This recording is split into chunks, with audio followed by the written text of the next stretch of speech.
here today to fight for humanity.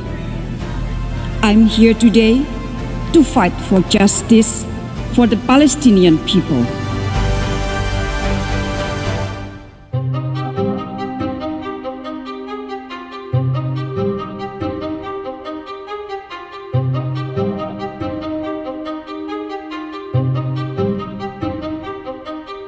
Sejak Indonesia merdeka, Palestina telah berada di hati rakyat Indonesia.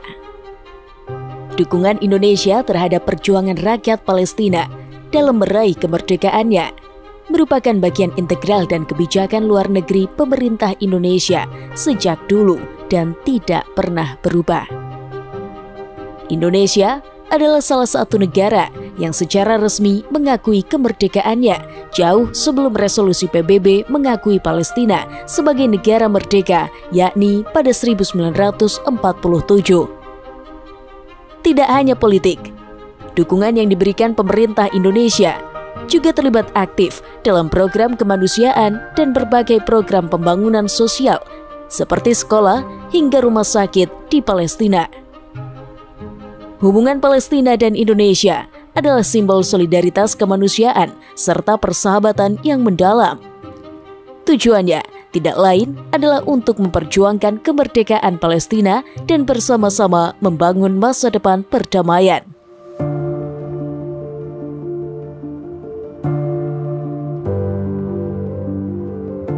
Sejak awal pendiriannya, Jam'iyah Nahdlatul Ulama mengemban mandat peradaban dan perdamaian dunia. Itu sebabnya komitmen pengurus besar Nahdlatul Ulama untuk mewujudkan perdamaian di bumi Palestina tak pernah surut. Dalam berbagai kesempatan, PBNU telah menyuarakan dan mengkampanyekan gerakan kepedulian untuk mendukung perjuangan rakyat Palestina dalam meraih kemerdekaan dan kedaulatannya. Dukungan Nahdlatul Ulama terhadap Palestina juga digemakan di forum-forum internasional yang tidak lain untuk membangun perdamaian yang berkelanjutan, konsisten, dan dihormati oleh semua pihak. Melihat situasi di Palestina semakin memburuk, PBNU mengambil inisiatif mengundang otoritas tinggi Palestina, yaitu Mahmud Al-Abbas, selaku penasehat Presiden Palestina untuk datang ke Indonesia. Upaya itu dilakukan setelah komunikasi yang intensif terbangun antara Ketua Umum PBNU, Gus Yahya, dengan Duta Besar Palestina untuk Indonesia, yaitu Zuhair Al-Sun. Misi kedatangan Mahmud Al-Abbas tidak lain untuk memperkuat ikhtiar mewujudkan perdamaian bersama otoritas Indonesia termasuk cendekia Muslim.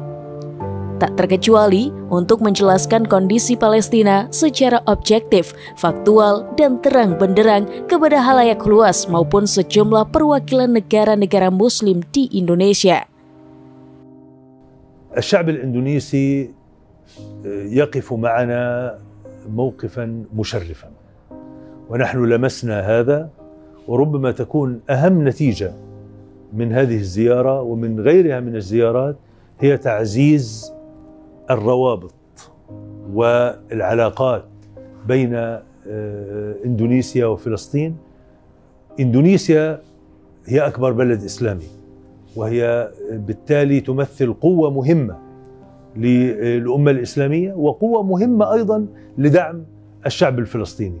نحن مرتاحون للدعم الإندونيسي لشعبنا، ونحن نعتقد أن استمرار هذا الدعم واستمرار هذه المواقف ستعزز من فرص انتصار القضية الفلسطينية سواء على الصعيد العالمي أو حتى على صعيد الأرض الفلسطينية في مواجهة الاحتلال الإسرائيلي. نحن نقدر مواقفكم، نقدر مساندتكم للشعب الفلسطيني. رسالتنا إليكم أن يستمر هذا العطاء وأن تستمر هذه الأخوة الإسلامية بيننا، وأن يستمر التعاون والتواصل فيما بيننا بما يعود بالفائدة على الشعبين الإندونيسي والفلسطيني وعلى البلدين، على إندونيسيا وعلى فلسطين على حد سواء. tiba di Indonesia pada Rabu 7 Agustus 2024. PBNU memfasilitasi dialog Mahmud Al-Habas dengan sejumlah otoritas negara-negara Muslim di Indonesia berikut perwakilan ormas keagamaan. Keesokan harinya, Mahmud Al-Habas menjumpai Rois Am PBNU, Kiai Haji Miftahul Akhyar, dan Ketua Umum PBNU, Gus Yahya, di kantor PBNU. Setelahnya, PBNU memfasilitasi pertemuan editorial meeting dengan sejumlah pemimpin redaksi media nasional dan koresponden media internasional.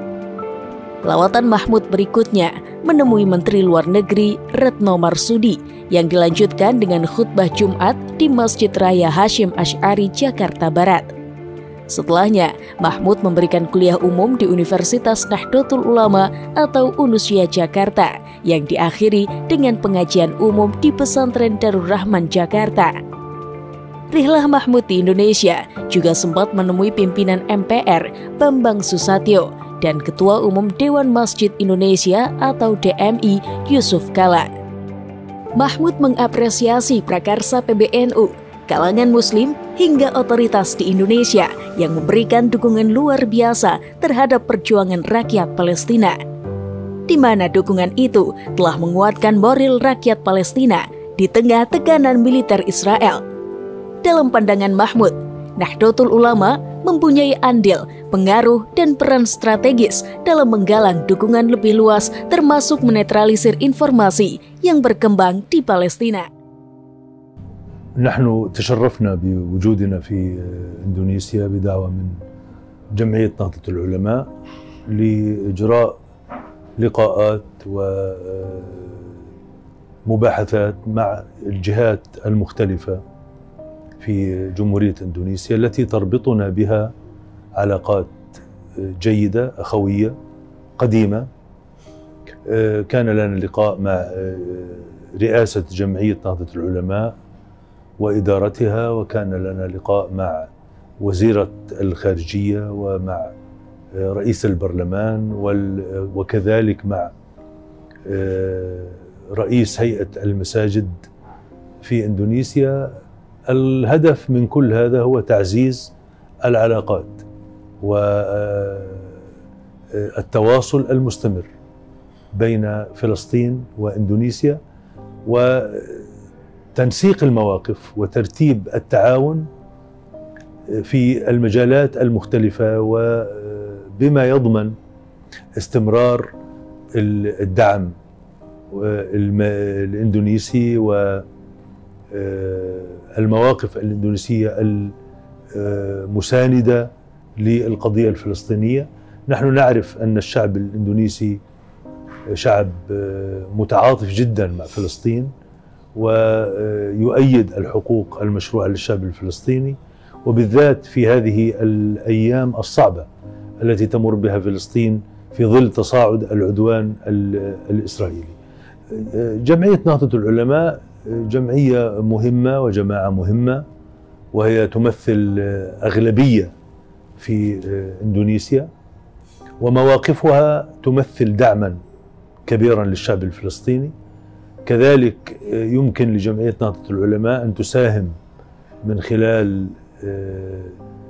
نشر المعلومات الصحيحة ومن خلال زيادة الوعي لدى الشعب الإندونيسي بقضية فلسطين وبالواجب الديني والأخلاقي والإنساني تجاه القضية الفلسطينية.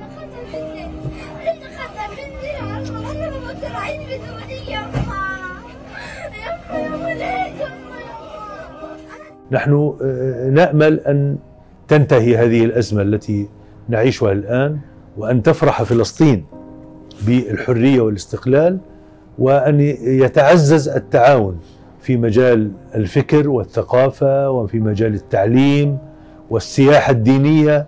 وهذا موضوع كثير الأهمية وكبير الأهمية، أن السياحة الدينية وزيارة الأماكن المقدسة سواء كانت الأماكن المقدسة الإسلامية أو المسيحية في فلسطين من قبل الإندونيسيين مسلمين ومسيحيين كما قلت سابقا، نهضة العلماء هي مؤسسة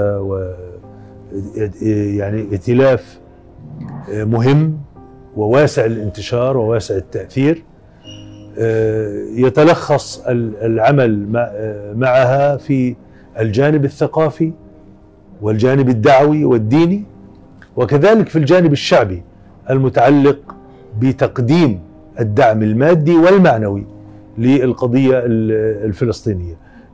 نهضة العلماء هي تضم كبار علماء إندونيسيا، وهؤلاء لهم تأثير كبير في توجيه الرأي العام وفي صناعة الرأي العام وفي ضبط حركة الرأي العام الإندونيسي باتجاه دعم وإسناد القضية الفلسطينية.